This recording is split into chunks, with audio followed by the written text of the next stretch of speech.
मुझे बड़ी खुशी है कि मैं एक ऐसी सभा का हिस्सा हूं जिसमें वो लोग हैं जो हिंदुस्तान के समाज को बदलना चाहते हैं, हिंदुस्तान के समाज में गरीब को ताकत देना चाहते हैं। मैं अमेरिका गया कई बार, मैंने वहां देखा कि वहां एक चीज बड़ी बहुत अच्छी है। वहां क्या है? मेहनत कश की इज्जत, डिग्निटी ऑफ लेबर। अगर एक सफाई कर्मचारी भी है, अगर वो वेटर भी है, तो लोग उसे सर कह के एडजस्ट करते हैं, सर कह। लेकिन आज हमारे समाज के अंदर, हमारे देश के अंदर जो मेहनत कश है, जो रिक्शा चलाता है, जो तांगा चलाता है, उससे कार वाला अच्छी तरह बिहेव नहीं करता। मैं चंद्रशेखर जी के लिए कुछ नहीं कर सकता, इनकी पार्टी के लिए कुछ नहीं कर सकता, लेकिन मेरी तरफ से 1 लाख रुपए का तोहफा मैं चंद्रशेखर जी को दूंगा।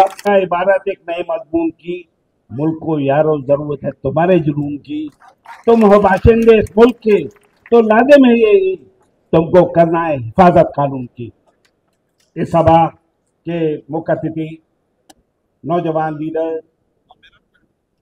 आजाद समाज पार्टी के प्रेसिडेंट, नौजवानों की उम्मीद आदरणीय चंद्रशेखर जी, इस सभा में मौजूद सुनील चित्तौड़ जी, सैयद बाबर साहब, हुसैन वही साहब, मेरी बहनों मौलाना अकरम नदवी साहब और सारे नौजवानों, मैं अपनी बात को शुरू करने से पहले जो तस्वीरें हैं इनको नमन करना चाहूंगा। हमारे माननीय काशीराम जी, बाबा साहब भीमराव अम्बेडकर जी, ज्योतिबा फुले जी। आज इस सभा में हमारे हिंदुस्तान के दबे कुचले लोग, मजलूम लोग, वंचित लोग आज वो यहां इकट्ठे हुए हैं। मुझे बड़ी खुशी है कि मैं एक ऐसी सभा का हिस्सा हूं जिसमें वो लोग हैं जो हिंदुस्तान के समाज को बदलना चाहते हैं, हिंदुस्तान के समाज में गरीब को ताकत देना चाहते हैं। ये सभा है। कई सवाल आज उठे, बहुत सी बातें की गई, लेकिन हमको अपनी बात शुरू करने से पहले हिंदुस्तान के इतिहास की बात करनी होगी। हम एक ऐसे देश में थे जहां कुछ लोगों को जुल्म करने का अधिकार था, कुछ लोगों को बेईमानी करने का अधिकार था। हम एक ऐसे मुल्क में थे जहां इंसान को इंसान नहीं समझा जाता था। पंडित नेहरू ने अपनी किताब डिस्कवरी ऑफ इंडिया में लिखा कि यहां मुगल बादशाह तो जरूर आए, लेकिन उन्होंने समाज को नहीं बदला। उन्होंने वही निजाम चला जो मनुवादी निजाम कहा जाता है। लेकिन हिंदुस्तान आजाद हुआ, हमारा देश आजाद हुआ, हमारा भारत आजाद हुआ, हमें संविधान मिला, और संविधान ने हमें हर अमीर गरीब को, हर कमजोर ताकतवर को बराबर कर दिया।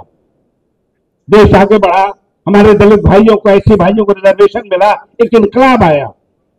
उस समाज के लोग पार्टिसिपेट करने लगे, अपनी हिस्सेदारी पाने लगे। लेकिन 1990 में एक और इनकलाब आया जब हमारे पिछड़े लोगों को रिजर्वेशन मिला, और मंडल रिजर्वेशन जिसको हम कहते हैं, इसलिए वक्त आगे बढ़ा। लेकिन वक्त आगे बढ़ने के साथ साथ वो ताकतें, वो लोग जो इतिहास पर जुल्म कर चुके थे, आज फिर वो ही सत्ता में आ गए। आज वो आ गए हिंदुत्व की जबान में, उस तरीके से जीने लगे कि जहां 2 देश बनने लगे, एक देश अमीरों का देश, एक देश गरीबों का देश। यही मुद्दा है लड़ाई का। वो पॉलिसी बनी हिंदुस्तान में कि जहां अमीरों का पैसा माफ किया जाएगा, उनकी बेईमानी में पर्दा डाला जाएगा, और गरीबों के साथ जुल्म किया जाएगा। वो दलित हो, पिछड़े हो, मुसलमान हो, कितने मकान उठा दिए गए। ये सभा आज विचार करने की है। हमें सोचना है हमें कैसे बदलना है। मैंने एक नारा दिया, दलित पिछड़े हो कमजोर, चले सत्ता की ओर। जब तक के कमजोर लोग, जब तक दलित भाई, जब तक पिछड़े भाई पावर में नहीं आएंगे, जब तक चीजें नहीं बदलेगी।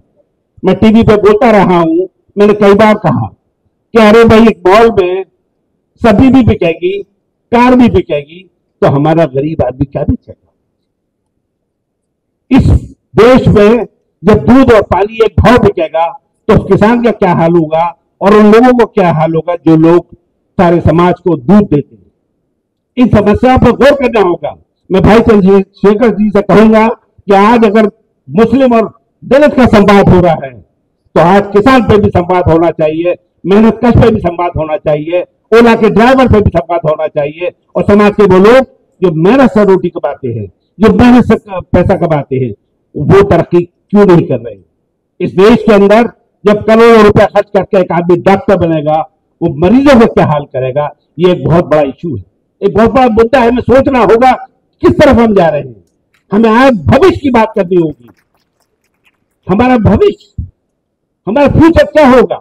क्या बेरोजगार को रोजगार मिलेगा? क्या बेरोजगार को उसका पैसा मिलेगा?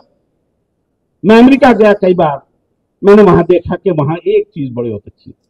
वहां क्या है? मेहनत कश की इज्जत, डिग्निटी ऑफ लेबर। अगर एक सफाई कर्मचारी भी है, अगर वो वेटर भी है, तो लोग उसे सर कह के एडजस्ट करते हैं, सर कह।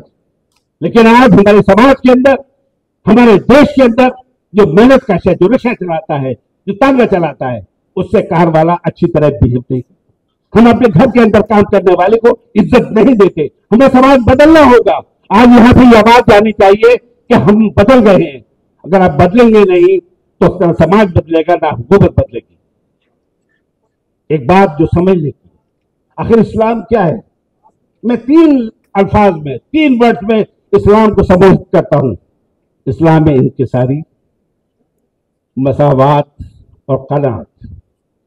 बाबा साहब अम्बेडकर का पैगाम है, शिक्षित बनो, संघर्ष करो, संगठित रहो।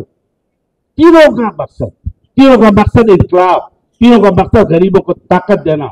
आज मोहम्मद मिशन और अम्बेडकर मिशन साथ साथ खड़ा है। जब भी ये साथ चलेगा तब भी आगे चीजें बढ़ेंगी। खराबी कहां हुई? क्या जरूरत थी चंद्रशेखर जी को आज लीडर बनने की? क्या जरूरत थी आज इतनी सभा की? प्रॉब्लम यहां हुई कि हमारी दलित लीडरशिप, हमारी कमजोर लीडरशिप ड्रेल हो गई। वो भटक गई अपने रास्ते से। वो उसने लड़ाई लड़ना बंद कर दिया। उसने सिर्फ पैसे को अपना मकसद समझ लिया। इसलिए हमें चीजों को बदलना है। हमें नई तरीके से लड़ाई लड़नी है और इस लड़ाई को आगे बढ़ाना है। लेकिन उसके लिए हमें साथ देना होगा, हमें साथ रहना होगा, हमें बहुजन बस्तियों में जाना होगा, संवाद करना होगा, अपने पड़ोसी का ख्याल करना होगा। जैसा कि कुरान शरीफ में ज़बिर कुर्बाबल यतामाबल मसाकीन, अपने पड़ोसी का ख्याल रखो, अपने मिस्किन भाई का ख्याल रखो, अपने गरीब रिश्तेदार का ख्याल रखो। आज से हमारे दलित भाई, हमारे एससी भाई, हमारे रिश्तेदार हैं, हमें उनका पूरा ख्याल रखना है। और इसी तरह से जहां कहीं जुल्म हो तो हमारे एससी भाइयों को, हमारे मुस्लिम भाइयों के साथ आके खड़ा होना पड़ेगा। हम सब लोग सिंसियर रहेंगे तभी चीजें आगे बढ़ेंगी। काश नफरत की दीवार गिरा दे कोई, काश नफरत की दीवार गिरा दे कोई। हम दोस्त हैं, दुश्मन नहीं बताते कोई। आज वक्त आलमी आया है कि हम कहते हैं दोस्त हैं, वो कहते हैं नहीं दुश्मन है। बाल वक्त बदल रहा है, लड़ाई आगे बढ़ रही है और हम सबको एक उम्मीद नजर आती है।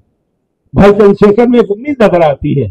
आज मैं दूसरी बार उनके मंच के साथ हूं, किस ग्रुप में भी ले रहा, मरहूम इजाज आदमी साहब के यहाँ भी हम लोग साथ रहे, हमने वार्ता की और हमें यही वार्ता की कि हम कैसे चीजों को आगे बढ़े। बाहर वो एमपी हो चुके हैं, एक वक्त की आवाज है और हम सब की आवाज है। और इसके अंदर वही बात यह है कि मुसलमानों ने देखना के इस देश पर एहसान किया है कि चंद्रशेखर जी को एमपी बनाया है। मैं चंद्रशेखर जी के लिए कुछ नहीं कर सकता, इनकी पार्टी के लिए कुछ नहीं कर सकता, लेकिन मेरी तरफ से 1 लाख रुपए का तोहफा मैं चंद्रशेखर जी को दूंगा। और ये 1 लाख आज दिया है, हम कल करोड़ों देंगे, लेकिन शर्त यह है कि हमें चंद्रशेखर जी पर भरोसा करना होगा और चंद्रशेखर जी को उस भरोसे को निभाना होगा। यही हमारी उम्मीद है। हम और कुछ नहीं चाहते, हम मिलकर लड़ेंगे और आगे बढ़ेंगे। बात को बहुत बड़ा न करते हुए मैं यही कहूंगा कि मुझे उम्मीद ये है कि अगर हम हाथ साथ चलेंगे तो हालात बदलेंगे, और हालात बदलेंगे तो देश बदलेगा। और एक ऐसा देश बनाएंगे जहां गरीब को, कमजोर को आगे बढ़ने का मौका मिलेगा। इन्हीं अल्फाज के साथ धन्यवाद आपका। जय भीम, जय हिंद, थैंक यू, जय हिंद।